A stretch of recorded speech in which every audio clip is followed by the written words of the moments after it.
जय हिंद साथियों स्वागत करता हूं आपका अपने यूट्यूब चैनल पर। साथियों, आज इस वीडियो में मैं आपके लिए नेवी एमआर और एसएसआर के लिए कुछ महत्वपूर्ण प्रश्न लेकर आया हूं। जैसा मेरे साथियों आपको पता ही होगा कि आपके जो अभी तक 9 जुलाई और 10 जुलाई का आपका एग्जाम हो चुका है और उसमें जो जीके जीएस के क्वेश्चन पूछे गए थे उनके आधार पर मैं कुछ महत्वपूर्ण प्रश्न लेकर आया हूँ। आज के सभी क्वेश्चन सेलेक्टेड, इंपॉर्टेंट और गोल्डन क्वेश्चन होने वाले हैं और इस वीडियो के माध्यम से आप यह पता कर सकते हो कि एग्जामिनर आपसे कहाँ से क्वेश्चन पूछ रहा है, कौन कौन से टॉपिक आपके लिए इंपॉर्टेंट है, कौन से सेलेक्टेड आपके लिए, कौन से क्वेश्चन आपके लिए सेलेक्टेड होने वाले हैं। तो इस वीडियो को पूरा ध्यान से जरूर देखिएगा, क्योंकि हम आपके लिए नेवी एमआर और एसएसआर के लिए एक महत्वपूर्ण वीडियो लेकर आए हैं जिससे आप अपने जीके जीएस के स्कोर को बढ़ा सकते हो। तो बिना टाइम गवाए करते हैं वीडियो को स्टार्ट। अगर आप भी हमारे चैनल पर नए हो, चैनल को सब्सक्राइब, वीडियो को लाइक और अपने दोस्तों के पास वीडियो को शेयर जरूर कर दें। तो बढ़ते हैं पहले क्वेश्चन की ओर। पहला क्वेश्चन आपके लिए क्या होने वाला है? आपका पहला क्वेश्चन, वर्ष 2024 में भारत के प्रधानमंत्री नरेंद्र मोदी ने लगातार कौन सी बार G7 शिखर सम्मेलन में भाग लिया? ये के लिए इंपॉर्टेंट क्वेश्चन बन जाता है। सेलेक्टेड क्वेश्चन इस क्वेश्चन को कहूँगा 100% क्वेश्चन के चांसेस हो जाते हैं इस क्वेश्चन के आने के। क्वेश्चन मेरे दोस्तों आपसे पूछा गया है कि वर्ष 2024 में जो आपका हाल ही में शिखर सम्मेलन हुआ है उसमें प्रधानमंत्री नरेंद्र मोदी जी ने लगातार कौन सी बार अपना कौन सी बार सम्मेलन में भाग लिया? तो इसमें जो मेरे साथियों करेक्ट जवाब होगा वह होगा आपका 5वीं बार भाग लिया। 5वीं बार आपको ध्यान में रखना है, सेलेक्टेड क्वेश्चन आपके लिए हो जाता है। और जो आपका 2024 में हाल ही फिलहाल में शिखर सम्मेलन हुआ है वह मेरे दोस्तों आपका जो हुआ है इटली में हुआ है। इस बात को भी आपको ध्यान में रखना होगा। मेरे प्यारे साथियों, आज के सभी क्वेश्चन सेलेक्टेड, इंपॉर्टेंट और गोल्डन क्वेश्चन होने वाले हैं और आज का जो आपका टारगेट दिया जाता है इन 37 प्रश्नों में से अगर आप 20 क्वेश्चन भी करेक्ट कर पाते हो तो आपका जीके जीएस का लेवल बहुत अच्छा हो चुका है। 20 क्वेश्चन अगर आप इसमें से सही कर पाते हो तो देखते हैं आप कितने क्वेश्चन सही करते हैं, आपका स्कोर क्या है। आपको टारगेट जो दिया जाता है 20 क्वेश्चनों का इसमें टारगेट दिया जाता है। मेरे प्यारे साथियों, अगर आप भी हमारे चैनल पर नए हो, चैनल को सब्सक्राइब, वीडियो को लाइक और अपने दोस्तों के पास वीडियो को एक बार शेयर जरूर कर दीजिएगा। अगला क्वेश्चन है, यह क्वेश्चन भी आपका इंपॉर्टेंट क्वेश्चन होने वाला है। क्वेश्चन है 2 फरवरी 2024 को झारखंड के 7वें मुख्य मंत्री के रूप में किसने शपथ ली? ऑप्शन आपके सामने है, सोचिएगा समझिएगा। प्रत्येक क्वेश्चन पर आपको विचार करना है और कमेंट बॉक्स में उत्तर बताना है अगर आप हमारे पहले से जानते हैं तो आपसे क्वेश्चन पूछा गया है 2 फरवरी 2024 को जो झारखंड के 7वें मुख्य न्यायाधीश के रूप में नियुक्ति ली है मेरे दोस्तों चंपई सोरेन ने ली है। किसने ली है? चंपई सोरेन ने ली है, यानी डी विकल्प के साथ इसमें आपका बिल्कुल करेक्ट जवाब होगा। यह क्वेश्चन भी आपके लिए सेलेक्टेड क्वेश्चन होने वाला है। दोनों क्वेश्चन करंट अफेयर के थे और दोनों ही क्वेश्चन आपके लिए बहुत ही ज़्यादा इंपॉर्टेंट क्वेश्चन थे। अगले क्वेश्चन पर बढ़ते हैं। अगला क्वेश्चन है आपका कुतुबुद्दीन ऐबक किस राजवंश का संस्थापक था? ऑप्शन है लोधी वंश का, तुगलक वंश का, गुलाम वंश का या खिलजी वंश का।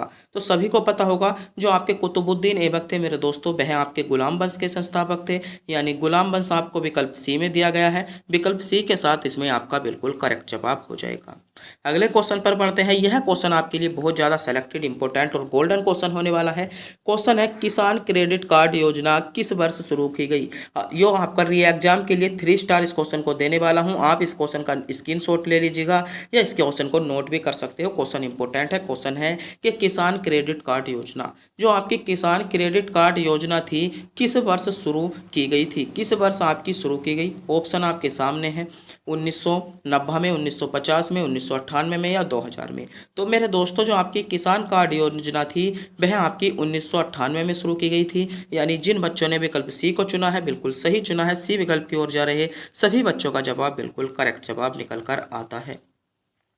अगला क्वेश्चन देखते हैं। अगला क्वेश्चन है मेरे प्यारे साथियों आपका मानवाधिकार संधि निकायों के स्वतंत्र विज्ञापनों या स्वतंत्र विशेषज्ञों का कार्यकाल कितने वर्ष का होता है? तो आपसे क्वेश्चन इंपॉर्टेंट पूछा जा रहा है कि मानव अधिकार संधि निकायों के जो स्वतंत्र विशेषज्ञ होते हैं उनका आपका कार्यकाल कितने वर्ष का होता है? विकल्प आपके सामने है, बताइएगा कितने वर्ष का कार्यकाल हो जाएगा। तो इनका जो कार्यकाल होता है मेरे दोस्तों वह आपका 4 वर्ष का होता है, यानी डी विकल्प के साथ इसमें आपका बिल्कुल करेक्ट जवाब निकल कर आ जाता है। अगले क्वेश्चन पर बढ़ते हैं। यह क्वेश्चन भी आपका इम्पोर्टेंट क्वेश्चन होने वाला है, किसी ना किसी शिफ्ट में आपको देखने को मिल जाएगा। आपका उत्तर प्रदेश पुलिस के साथ साथ यह आपका एसएससी सीएचएसएल के लिए भी इम्पोर्टेंट होगा, और आरपीएफ कांस्टेबल, सभी जो आपके वनडे एग्जाम है ये लगभग 5 साल तक के, अगले 5 साल तक के लिए इम्पोर्टेंट क्वेश्चन होने वाला है। क्वेश्चन है आपका, प्रधानमंत्री नरेंद्र मोदी के प्रधान सचिव के रूप में किसे पुनः नियुक्त किया गया। तो क्वेश्चन आपसे पूछा गया है, प्रधान सचिव के रूप में जो पुनः नियुक्त किया गया है वह आपका किसको नियुक्त किया गया है। तो मेरे दोस्तों, जो प्रधान सचिव के रूप में नियुक्त किया है वह आपका किया गया है प्रमोद कुमार मिश्रा को द्वारा जो है वह आपका प्रधान नरेंद्र मोदी के प्रधान सचिव के रूप में नियुक्त कर दिया गया है, यानी ए विकल्प के साथ इसमें आपका बिल्कुल करेक्ट जवाब निकल कर आता है। अगले क्वेश्चन पर बात करें। अगला क्वेश्चन है आपका, भारत में कितने केंद्रीय गुप्तचर प्रशिक्षण विद्यालय हैं। तो कितने हैं, तो आपका सही जवाब होगा 5 हैं, यानी बी विकल्प आपका बिल्कुल करेक्ट होगा। अगले क्वेश्चन पर पढ़ते हैं। यह क्वेश्चन भी इंपॉर्टेंट है कि अर्जेंटीना की राजधानी इनमें से कौन सी है। विकल्प आपके सामने हैं, सोचिएगा समझिएगा, क्वेश्चन पर विचार कीजिएगा, बताइएगा अर्जेंटीना की राजधानी विकल्प ए, विकल्प बी, विकल्प सी या विकल्प डी। तो बताइए अर्जेंटीना की राजधानी, कमेंट बॉक्स में बताओ जल्दी से, क्या ए विकल्प सही है, विकल्प बी सही है, विकल्प सी सही है या विकल्प डी सही है। तो बताइए अर्जेंटीना की राजधानी मेरे दोस्तों आपसे पूछी गई है, तो ब्यूनस आयर्स क्या है आपकी अर्जेंटीना की राजधानी है, यानी ए विकल्प जिन बच्चों ने चुना है बिल्कुल करेक्ट चुना है। ए विकल्प को सोच रहे सभी बच्चों का जवाब बिल्कुल करेक्ट जवाब निकल कर आता है। अगले क्वेश्चन पर बढ़ते हैं। अगला क्वेश्चन है आपका, केंद्रीय पुलिस प्रशिक्षण अकादमी में निम्नलिखित में से किस श्रेणी के अधिकारियों को बुनियादी प्रशिक्षण मिलता है। तो जो आपके केंद्रीय पुलिस प्रशिक्षण अकादमी है उसमें जो प्रशिक्षण मिलता है मेरे दोस्तों ग्रुप ए के लोगों को मिलता है, यानी ए विकल्प के साथ इसमें आपका बिल्कुल करेक्ट जवाब हो जाएगा। अगला क्वेश्चन देखते हैं। अगला क्वेश्चन आपका, निम्नलिखित में से किस दिन को राष्ट्रीय एकता दिवस बनाया जाता है। तो 15 अक्टूबर इसमें सही जवाब होगा। अगला क्वेश्चन है आपका, कृष्ण क्रांति का संबंध किससे है। यह क्वेश्चन भी इंपॉर्टेंट है, बताइए कृष्ण क्रांति का संबंध किससे है। 20 क्वेश्चनों का टारगेट आपको दिया गया है, तो आपको 20 क्वेश्चन सही करने हैं। और मेरे प्यारे साथियों, आपने अभी तक वीडियो को लाइक नहीं किया है, वीडियो को लाइक, चैनल पर सब्सक्राइब कर दें और अपने दोस्तों के पास वीडियो को शेयर जरूर कर दें।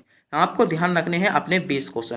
क्वेश्चन है आपका, कृष्ण क्रांति का संबंध। तो मेरे दोस्तों खनिज तेल उत्पादन से जो है वह आपका कृष्ण क्रांति का संबंध है, यानी डी विकल्प के साथ इसमें आपका करेक्ट जवाब हो जाएगा। अगला क्वेश्चन है आपका, 2024 में तीसरी बार अरुणाचल प्रदेश का मुख्यमंत्री किसे नियुक्त किया गया। इंपॉर्टेंट क्वेश्चन बन जाता है यह भी, कि 2000 जो तीसरी बार अरुणाचल प्रदेश का मुख्यमंत्री नियुक्त किया गया है 2024 में किसको किया गया है। तो सही जवाब होगा आपका पेमा खांडू को। पेमा खांडू को आपका अरुणाचल प्रदेश का क्या है, तीसरे मुख्यमंत्री के रूप में, तीसरी बार मुख्यमंत्री के रूप में नियुक्त किया गया है। अगला क्वेश्चन है आपका, निम्नलिखित में से कौन से देश संयुक्त राष्ट्र सुरक्षा परिषद में स्थायी सदस्य हैं। ऑप्शन है भारत, पाकिस्तान, श्रीलंका, अमेरिका, चीन। अगला ऑप्शन है आपका श्रीलंका, बांग्लादेश, फ्रांस, चीन, जापान। अगला ऑप्शन है आपका फ्रांस, रूस, जापान, चीन या भारत। और अगला ऑप्शन है आपका विकल्प डी, संयुक्त राज्य, रूस, यूके, फ्रांस और चीन। तो आपको बताना होगा निम्नलिखित में से कौन से देश संयुक्त राष्ट्र परिषद के स्थायी सदस्य आपसे पूछे गए हैं। तो मेरे दोस्तों जो संयुक्त राष्ट्र परिषद के स्थायी सदस्य हैं वह आपका संयुक्त राष्ट्र भी है, रूस भी आपका स्थायी सदस्य है, यूके भी आपका स्थायी सदस्य है, फ्रांस भी आपका स्थायी सदस्य है और चीन भी, यानी डी विकल्प के साथ इसमें आपका बिल्कुल करेक्ट जवाब हो जाएगा। डी विकल्प इसमें आपका बिल्कुल करेक्ट जवाब था। अगला क्वेश्चन है आपका, निम्नलिखित में से किस खेती भारत में जायद फसल के रूप में की जाती है। तो निम्नलिखित में से कौन सी खेती ऐसी है या किसकी खेती ऐसी है जिसको हम जायद फसल के रूप में करते हैं। तो मेरे दोस्तों जो जायद फसल के रूप में खेती की जाती है वह आपकी तरबूज की खेती को हम जायद फसल के रूप में करते हैं, यानी सी विकल्प के साथ इसमें आपका बिल्कुल करेक्ट जवाब निकल कर आ जाता है। अगला क्वेश्चन देखते हैं। अगला क्वेश्चन है, मेघ गर्जन वायुमंडल की किस परत में होता है। यहाँ से आपके बहुत ज़्यादा क्वेश्चन पूछे जाते हैं। तो वायुमंडल को आपको 5 वर्गों में बांट दिया जाता है। पहला हो जाता है आपका क्षोभ मंडल, समताप मंडल, ओजोन मंडल और आपका आयरन मंडल और आपका बहिर्मंडल। इन 5 भागों में आपका किसे मेघ जो आपके वायुमंडल है उसको क्या कर दिया जाता है, बांट दिया जाता है। क्वेश्चन पूछा है मेघ का गर्जन। तो मेरे दोस्तों जो मेघ का गर्जन होता है वह आपका कहाँ पर होता है, मेघ का गर्जन आपका जो हो जाएगा वह आपका क्षोभ मंडल में मेघ का गर्जन होता है, यानी विकल्प बी के साथ इसमें आपका सही जवाब होगा। ध्यान से सुनिएगा, कई बार क्वेश्चन पूछा जाता है कि हेलीकॉप्टर कौन से मंडल में उड़ते हैं। तो मेरे दोस्तों हेलीकॉप्टर आपके क्षोभ मंडल में उड़ते हैं। अगर क्वेश्चन पूछा जाए वायुयान, तो वायुयान मेरे दोस्तों आपके समताप मंडल में उड़ते हैं। क्वेश्चन जैसे अब बात करते हैं क्षोभ मंडल में क्या क्या है, जैसे आपकी मौसमी घटनाएं, बादलों का गरजना, वर्षा होना, धूल कण, मिट्टी कण, ये क्या है आपके सभी जो होते हैं क्षोभ मंडल में होते हैं। बात करते हैं समताप मंडल की, तो समताप मंडल में आपकी वायुयान की उड़ान, जो आपके एरोप्लेन होते हैं उनकी उड़ान। दूसरे आपका मौसम इसमें साफ रहता है। बात करते हैं तीसरे में जो आपको ओजोन मंडल बोलते हैं, तो यहाँ पर आपकी ओजोन परत रहती है और यहाँ गैसों की प्रधानता होती है। बात करते हैं आपकी आयरन मंडल में, तो आयरन मंडल में जैसे आपका इंटरनेट आता है, सैटेलाइट होती हैं, जो आपके रेडियो तरंगे होती हैं, ये सभी इसमें होते हैं। और बहिर्मंडल में जो होती है वह आपकी हाइड्रोजन और हीलियम गैस की प्रधानता होती है। तो क्वेश्चन आपसे बन सकता है कि हाइड्रोजन और हीलियम गैस की जो प्रधानता होती है कौन से मंडल में होती है। तो मेरे दोस्तों जो हाइड्रोजन और हीलियम गैस की प्रधानता होती है वह आपकी बहिर्मंडल में होती है, इस बात को आप ध्यान में रखना है। तो क्वेश्चन मेरे दोस्तों आपसे पूछा गया था मेघ गर्जन वायुमंडल की कौन सी परत में होता है, तो सही जवाब होगा आपकी क्षोभ मंडल में मेघ गर्जन होता है। बी विकल्प इसमें आपका सही जवाब हो जाएगा। अगला क्वेश्चन है आपका उत्तर प्रदेश में नौटंकी, रासलीला, कजरी, जोहरा, झवेली या जेता निम्नलिखित में किससे संबंधित है। ऑप्शन है लोक नृत्य से संबंधित है, सशस्त्र नृत्य से, लोक चित्रकला से या प्रसिद्ध मेले से। तो बताइए, तो ये जो है मेरे दोस्तों आपके लोक नृत्य से संबंधित है, यानी ए विकल्प के साथ इसमें आपका बिल्कुल करेक्ट जवाब होगा जिन बच्चों ने विकल्प ए को चुना है। अगला क्वेश्चन है पृथ्वी पर दिन और रात होते हैं, तो पृथ्वी पर जो दिन और रात होते हैं वे आपके दैनिक गति के कारण होते हैं, यानी ए विकल्प इसमें आपका सही जवाब होगा जिन बच्चों ने विकल्प ए को चुना है। अगला क्वेश्चन है आपका निम्नलिखित में से कौन भारत के प्रथम सर्वोच्च वीरता पुरस्कार परमवीर चक्र से सम्मानित हुए थे। तो निम्नलिखित में से कौन जो प्रथम सर्वोच्च वीरता पुरस्कार परमवीर चक्र से सम्मानित हुए थे मेरे दोस्तों, वे आपके कौन हुए थे, यह क्वेश्चन आपसे पूछा गया है। तो परमवीर चक्र से जो सर्वप्रथम सम्मानित किया गया था मेजर सोमनाथ शर्मा को किया गया था, यानी ए विकल्प को सोच रहे सभी बच्चों का जवाब बिल्कुल करेक्ट जवाब होगा जिन बच्चों ने विकल्प ए या मेजर सोमनाथ शर्मा को चुना है।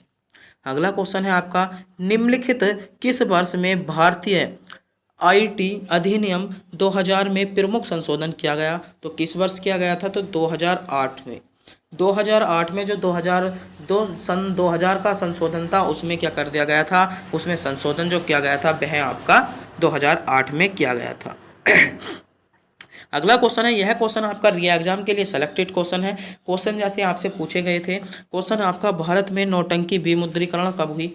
जैसे आपने भारत में नोटबंदी, नोटंकी पढ़ा गया, नोटबंदी है आपका, तो भारत में नोटबंदी। तो यह क्वेश्चन जो थे आपके, जैसे आपने पिछले भी पेपर दिए होंगे उसमें भी क्वेश्चन पूछे गए थे, जैसे नोटबंदी कब हुई थी, आपके कौन कौन से नोट बंद हुए थे, कौन कौन से नोट चलाए गए थे, यह क्वेश्चन पूछे गए थे। तो इसी प्रकार आपसे क्वेश्चन पूछा गया है कि भारत में नोटबंदी या विमुद्रीकरण कब हुई। यह क्वेश्चन आपके लिए सेलेक्टेड और इम्पोर्टेंट और गोल्डन क्वेश्चन इस क्वेश्चन को कहूँगा, क्योंकि यह क्वेश्चन आपसे एग्जाम में पूछा जा सकता है कि भारत में नोटंकी या विमुद्रीकरण कब हुई। तो मेरे दोस्तों जो भारत में भारत में बार बार नोटंकी पढ़ा जा रहा है, भारत में जो नोटबंदी हुई थी वह आपका 8 नवंबर को हुई थी। भारत में नोटबंदी 8 नवंबर 2016 को हुई थी आपकी। इसमें जो सही जवाब होगा ए विकल्प के साथ आपका करेक्ट जवाब हो जाएगा।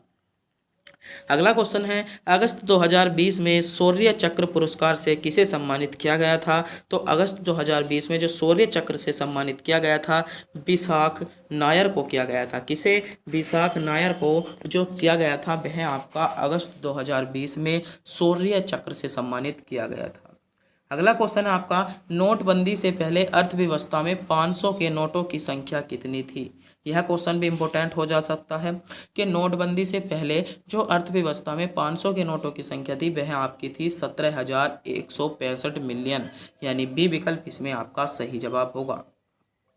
अगला क्वेश्चन है, स्पर्श रेखा किस खेल से संबंधित है। तो स्पर्श रेखा, तो स्पर्श रेखा मेरे दोस्तों आपकी कबड्डी से संबंधित है, यानी बी विकल्प जिन बच्चों ने चुना है बिल्कुल सही चुना है, बी विकल्प। तो कबड्डी में अपने खिलाड़ी कितने होते हैं? आपके 11 खिलाड़ी होते हैं। और बात करते हैं फुटबॉल में भी, तो फुटबॉल में भी आपके 11 खिलाड़ी होते हैं। कई बार क्वेश्चन पूछा जाता है पोलो में कितने खिलाड़ी होते हैं, तो पोलो में आपके 4 खिलाड़ी होते हैं। कई बार क्वेश्चन पूछा गया है वाटर पोलो में, तो वाटर पोलो में आपके 7, क्रिकेट में आपके कितने होते हैं? 11 खिलाड़ी होते हैं। कबड्डी में कितने होते हैं? कबड्डी में 11 नहीं होते आपके, हॉकी में 11 होते हैं। कबड्डी में आपके जो होते हैं 7 खिलाड़ी होते हैं। कितने? 7 खिलाड़ी आपके कबड्डी में होते हैं। अगला क्वेश्चन है इतिहासकारों के अनुसार निम्नलिखित में से किसे दिल्ली का पहला सुल्तान माना गया था? तो कुतुबुद्दीन ऐबक को ही माना गया था।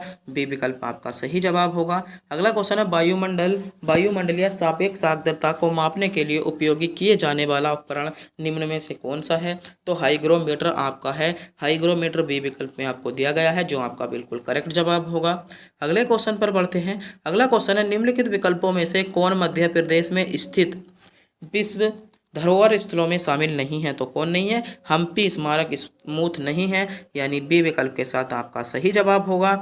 और अगला क्वेश्चन बहुत ही ज़्यादा सेलेक्टेड इंपॉर्टेंट क्वेश्चन, 3 स्टार इस क्वेश्चन को दूंगा, इस क्वेश्चन को आप नोट कर लीजिएगा। क्वेश्चन है भारतीय संविधान के राज्य के नीति निर्देशक सिद्धांतों की अवधारणा निम्नलिखित में से किस देश के संविधान से ली गई है? ऑप्शन है आयरलैंड के संविधान से, संयुक्त राज्य अमेरिका का संविधान, फ्रांस का संविधान या कनाडा का संविधान। तो बताइए भारतीय संविधान के जो राज्य के नीति निर्देशक सिद्धांतों की अवधारणा ली गई है मेरे दोस्तों, वह आपके कौन से संविधान से ली गई है? तो आपका सही जवाब होगा आयरलैंड का संविधान। इसमें जो होगा आपका करेक्ट जवाब होगा, यानी ए विकल्प के साथ इसमें आपका बिल्कुल करेक्ट जवाब हो जाता है। अगला क्वेश्चन है आपका भारत की प्रथम बहुउद्देशीय परियोजना किस नदी पर बनाई गई? तो भारत की जो प्रथम बहुउद्देशीय परियोजना बनाई गई थी मेरे दोस्तों, वह आपकी दामोदर नदी पर बनाई गई थी, यानी सी विकल्प के साथ इसमें आपका बिल्कुल करेक्ट जवाब हो जाता है। अगला क्वेश्चन है स्वर्ण जयंतिया शहरी रोजगार योजना तो 2000 में चलाई गई थी, सी विकल्प आपका करेक्ट जवाब होगा। भारत में ब्रिटिश शासन के संबंध में भारतीय कानून आयोग का लोकप्रिय नाम है, तो साइमन कमीशन इसमें आपका सही जवाब होगा। अगला क्वेश्चन है देश के लिए राष्ट्रीय आय का पहला अनुमान किसने तैयार किया था? तो दादा भाई नौरोजी ने किया था, यानी ए विकल्प इसमें आपका सही जवाब होगा। और आज की वीडियो का अंतिम क्वेश्चन आपकी स्क्रीन पर आ चुका है। क्वेश्चन है निम्नलिखित में से कौन सा एंजाइम लार में पाया जाता है? तो यह क्वेश्चन हम आपको टेस्ट के रूप में देते हैं। इस क्वेश्चन का जवाब हमको आप कमेंट बॉक्स में बताएंगे, तो जल्दी से जल्दी बताइएगा। जो आपका ऐसा कौन सा एंजाइम है जो लार में पाया जाता है, इस क्वेश्चन को आपसे पूछा गया है।